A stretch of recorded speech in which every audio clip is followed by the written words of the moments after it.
तो बैठक हो गई कैबिनेट की पहली, और 15-17 महीने के पिछली सरकार के राज को लालू राज भी बताने लगे आप। देखिए, बयान आपने सम्राट चौधरी जी का बताया है। सम्राट चौधरी जी के बयान का मतलब जहां तक मैं समझ पा रहा हूं, हालांकि उनकी पार्टी के लोग आते तो बेहतर बता पाते, लेकिन जितनी मेरी समझ है, सरकार की अगुवाई तो आप कर रहे हैं। मैं वही कह रहा हूं आपको। देखिए, सरकार के मुखिया नीतीश कुमार जी और डिफरेंट डिपार्टमेंट्स रहे हैं राष्ट्रीय जनता दल के लोगों के पास, और बहुत तरह की बातें पहले भी सुनने को मिलती थी कि विभिन्न तरह की गड़बड़ियां हो रही हैं, जिन पर लगातार मुख्यमंत्री जी के द्वारा नकेल कसा जा रहा था। आने वाले समय में अगर किसी डिपार्टमेंट की समीक्षा होती ही है तो इसमें दिक्कत और आपत्ति कहां है भाई? हम ये समीक्षा, ये जांच, ये पिछले 15-17 महीनों में क्यों नहीं की? अब सम्राट चौधरी कह रहे हैं चारा घोटाला, रेलवे घोटाले की भी समीक्षा। वो तो सम्राट चौधरी जी अपनी बात कह रहे हैं, उनके पार्टी के लोग बता, बीजेपी के दबाव में अब जांच करेंगे। नहीं, ऐसा नहीं होता है। हम ना किसी के दबाव में काम करते हैं, ना किसी के प्रभाव में काम करते हैं। हम ना किसी को फंसाते हैं, ना किसी को बचाते हैं। हमारी साथ हो दिया। ये देखिए, इजाज भाई की मुस्कान धीरे धीरे घटती जा रही है। अकेले हैं, कमजोर नहीं कहना पड़ रहा है। ये कम से कम ये तो मान लिया ना कि अकेले हैं, ये तो स्वीकार कर लिया ना कि अकेले हैं। और आपका साथ देगा भी कौन? अब अगर आप अपने आचरण से बाज नहीं आते हैं तो कौन देगा आपका साथ? तो ऐसे ही अकेला रहना पड़ेगा। और आगे भी राजनीतिक रूप से इन सभी लोगों का हश्र बहुत बुरा होने वाला है संदीप जी, क्योंकि जनता सब देखती समझती और जानती है कि कौन जनता के हितों के लिए काम कर सकता है और कौन अपने निजी स्वार्थ की पूर्ति के लिए काम कर सकता है। तो हमें लगता है कि इन लोगों को तो अपने ऊपर लगे आरोपों का जवाब देना चाहिए। सिर्फ एजेंसियों को कोसने से काम नहीं चलेगा। नीतीश कुमार 9वीं बार मुख्यमंत्री तो बन गए, पर ये कांटों का ताज भी होगा। आने वाले दिन आपके लिए भी मुश्किल भरे होंगे। सीटों का बंटवारा समय पर नहीं हो रहा था, कोई तेजी नहीं लाई जा रही थी, इंडिया गठबंधन चरमरा रहा था, कांग्रेस अपनी चला रही थी, वगैरह वगैरह तमाम आपने बयान दे दिए। अब बीजेपी की भी तो चलेगी। 17 सीट मिलेंगी, नहीं मिलेंगी। उधर विजय भाई, राजेश भाई वो गिद्ध की निगाहों से देख रहे हैं, भाई हमारे इससे क्या आएगा। एक दौर था संदीप जी, मैं आपको याद कराऊं, जब दोबारा से हमारा गठबंधन भारतीय जनता पार्टी के साथ बना, हमारे 2 MP जीत कर आए थे और भारतीय जनता पार्टी के MPs की संख्या बहुत ज्यादा थी। लोग इसी तरह कहा करते थे कि सीटें नहीं मिल पाएंगी। लेकिन नीतीश कुमार जी की राजनीति में जो प्रासंगिकता है उसको किसी भी कीमत पर दरकिनार नहीं किया जा सकता है।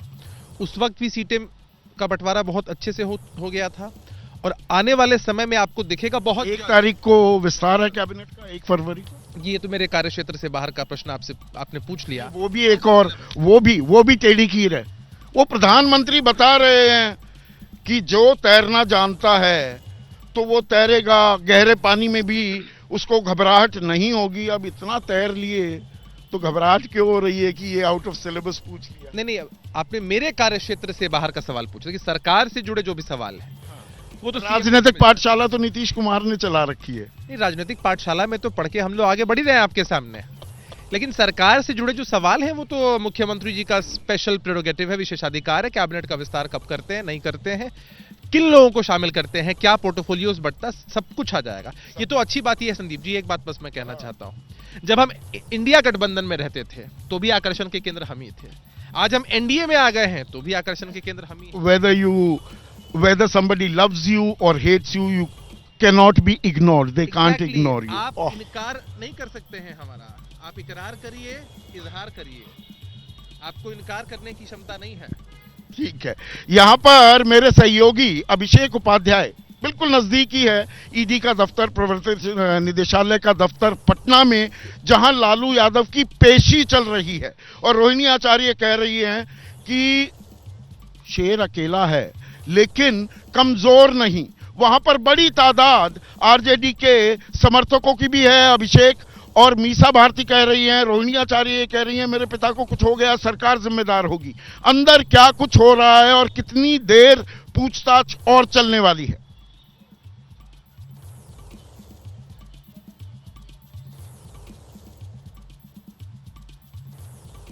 बगल में मीसा भारती बैठी हुई हैं, ठीक बगल में आपको मैं दिखा रहा हूं, सारे समर्थक भी बैठे हुए हैं, आरजेडी के नेता भी बैठे हुए हैं और सीधा ये आरोप लगा रहे हैं कि लालू प्रसाद यादव को परेशान किया जा रहा है, उनका स्वास्थ्य भी ठीक नहीं है। मीसा भारती हैं, उनसे ये सवाल। मीसा जी, लालू जी का स्वास्थ्य भी ठीक नहीं है आपने बताया, जाने नहीं दिया गया आप लोगों को साथ में? जाने की कोशिश की मीसा जी, आपने जाने नहीं दिया? प्रेम में है मीसा भारती, अभी बात नहीं कर रही, लेकिन यहाँ श्याम रजक हैं जो राष्ट्रीय महासचिव हैं। श्याम भाई थोड़ा ऐसे आ जाइएगा, ऐसे आ जाइए। ये क्या लग रहा है आपको, इतनी देर से पूछताछ चल रही है, इस पर क्या कहेंगे? देखिए सीधी सी बात है, भारतीय जिस तरह हम लोग के पार्टी में बहुत सारे प्रकोष्ठ होते हैं, उसी तरह से भारतीय जनता पार्टी या मोदी जी की काफ़ी प्रकोष्ठ है।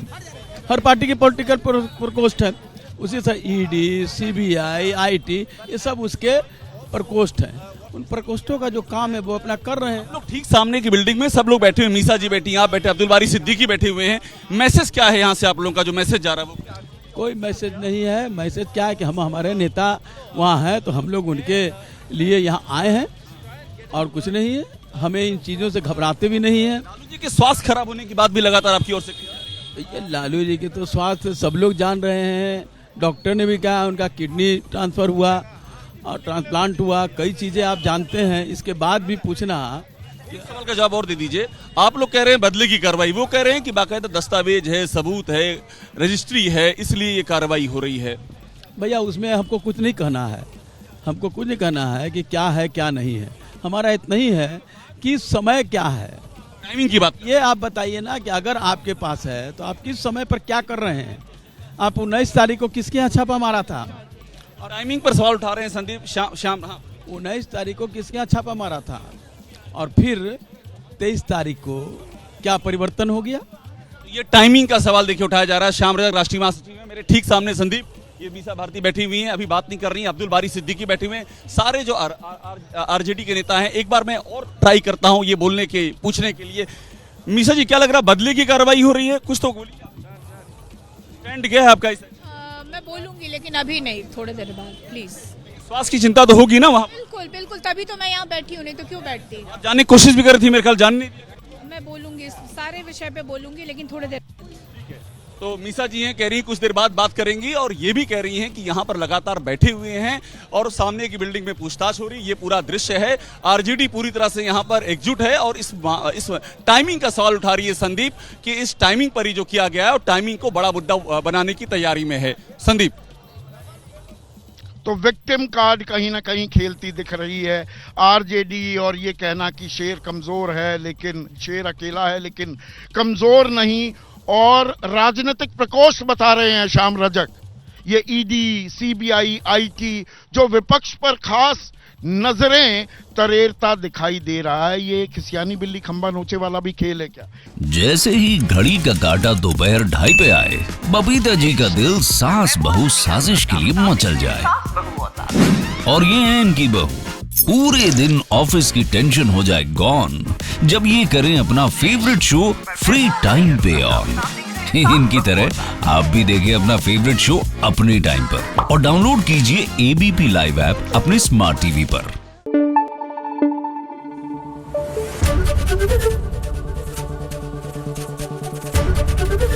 एबीपी न्यूज आपको रखे आगे।